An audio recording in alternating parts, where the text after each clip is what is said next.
viabilizar o empreendimento, entendeu? Então existe essa questão.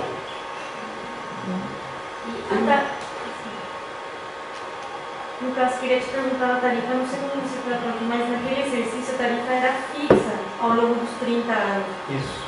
Você está considerando desse jeito também? No ambiente do leilão é fixa ao longo dos 20 anos. No ambiente livre, ela vai variando. Vai reajustando. Isso. Porque o que acontece no ambiente livre? Você não necessariamente vai ser contratado ao longo de 20 anos. Então você pode fechar um contrato de 1 ano, de 5 anos, ou seja, diversas formas que esses contratos podem ser confeccionados. Eu considerei apenas uma situação, de que ao longo de 20 anos o produtor ele fecharia contratos vendendo a energia no prazo de 1 ano. Que ao final de cada ano ele ia ter que vender novamente, procurar novos clientes, estar sujeito, exposto a novos preços, e isso traria aí incertezas para ele, porque são cenários que podem ocorrer nesse ambiente. Então, isso para, de certa forma, caracterizar a diferença, né, de cada ambiente. Mas no regulado é a mesma situação do exercício, a remuneração é parecida. Tem a esperança de abaixar o preço das tecnologias. Tem, né? e é o que vai exato, provavelmente o ano que vem, quem sabe. O que se espera acontecer, né? Até, se a gente for analisar, por exemplo, de 2004, que foi quando foi criado o Pronif até hoje, o preço dessa tecnologia teve uma redução muito grande. Então realmente, esse tipo de estratégia, em relação ao custo da tecnologia, realmente tem contribuído. Aumentou o preço recentemente, mas isso aumentou aí no mundo todo, porque a fabricação de aerogeradores está mais cara, né? Ainda no Brasil a gente reforça a questão do câmbio. O câmbio esteve elevado recentemente, isso contribui para aumentar o preço desses equipamentos. Mas se a gente for comparar mesmo assim a situação de hoje com 12 anos atrás, o preço desse investimento ele é muito menor hoje. Só uma pergunta, em relação à ideia do fluxo de caixa, foi estabelecer os empreendimentos já existentes, né? Não é um empreendimento que eu vou ter que fazer um investimento, começar do zero, já são empreendimentos existentes, certo? Não, eu peguei um manual que tem um empreendimento modelo e atualizei valores mais atuais dele. Tá, então você considerou um período para implementação da planta, né? Que não vai ter entrada de PC. Isso. Quanto tempo você considerou isso? Eu considerei, o que acontece é o seguinte, antes do cara ele iniciar o investimento na usina, o que eles fazem? Antes de ele entrar no leilão, eles fazem estudo de comportamento de vento em várias regiões, que são as medições anemométricas. Isso é um custo da empresa, isso já é um estudo que eles fazem há anos. Isso não entra no fluxo de caixa do projeto, mas entram os gastos pré-operacionais, que são gastos administrativos, com terraplanagem, enfim, estudo do terreno que ele vai construir, né? Gastos com equipe que está lá construindo, tem os gastos com as obras civis, a conexão à rede e a compra de aerogeradores. Esse investimento ele demoraria em cerca de 2 anos, foi o prazo que eu considerei. Ao longo de 2 anos ele ainda não estaria em operação.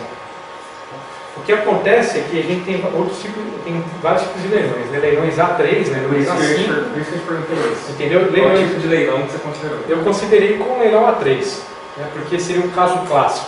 No caso do leilão A5, o leilão A5 ele foi criado para incentivar o produtor a construir mais cedo a usina e começar a usar no mercado livre a energia antes de ele entrar em operação, né?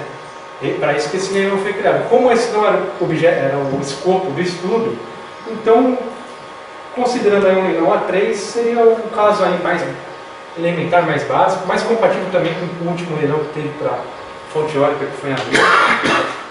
Seria mais ou menos essa base.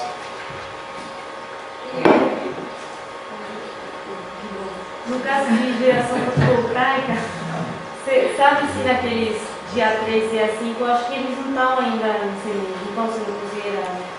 Eu vi que no último leilão que foi em abril era A3, né? Não era leilão A5, era um leilão de energia, leilão de fontes alternativas.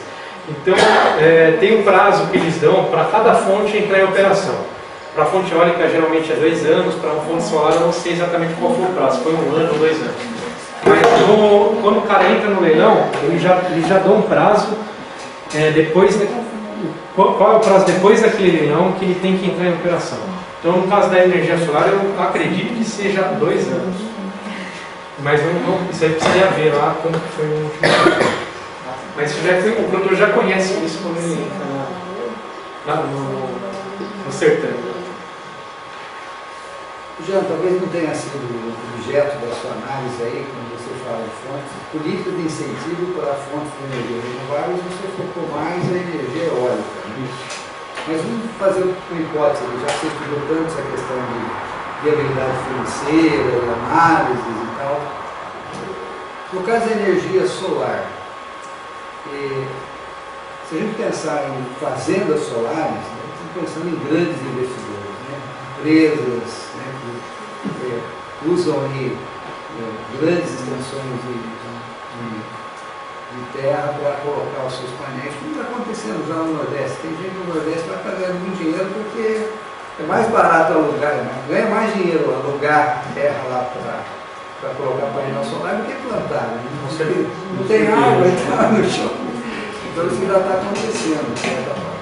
Agora, vamos pensar uma política nacional de microgeração, geração solar, expandir para usos em condomínios, mesmo em residências. O que você acha que seria uma próxima etapa, vamos dizer assim, de incentivo à geração? Hoje, em relação à energia solar, a gente tem duas já iniciativas aí, né? Uma já meio em atividade e outra que ainda está para acontecer aí, que estão surgindo nos comentários, né? Tem o Netmetering aí, que foi citado no trabalho, que foi em 2012 criado pela ANEEL, que o produtor de residência ele pode vir comercializar esse excedente na rede e obter créditos que ele pode usar no futuro, né?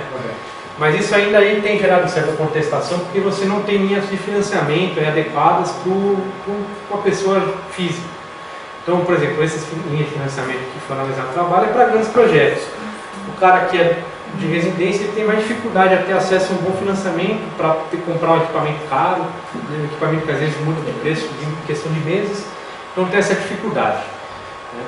E tem a questão aí que, em perspectiva de telhados solares, né, de serem construídos, casas, enfim, incentivar o uso de telhas solares, né, que é algo que ocorre em vários países há anos e a gente já deveria ter, de certa forma, utilizado com mais intensidade. Mas mesmo no Brasil, não só, em relação à energia solar, existe uma certa defasagem não só do uso da solar fotovoltaica, mas a própria fonte térmica, né? Porque aqui a gente tem uma incidência de sol em diversas regiões do país, isso para o aquecimento de água em estabelecimentos públicos. E a gente nota que em outros países aí, com menos potencial de energia solar que o Brasil, eles têm usado isso para aquecimento de água em escola, essas casas populares, todas aí utilizam já isso. E aqui ainda parece que não tem ainda esse hábito, ainda não se formou o hábito de utilizar esse potencial, né? A fotovoltaica ainda existe essas iniciativas aí nos anos mais recentes, mas são coisas que ainda estão atrasadas, né? Principalmente quando a gente compara com países aí, como a Alemanha, sabe?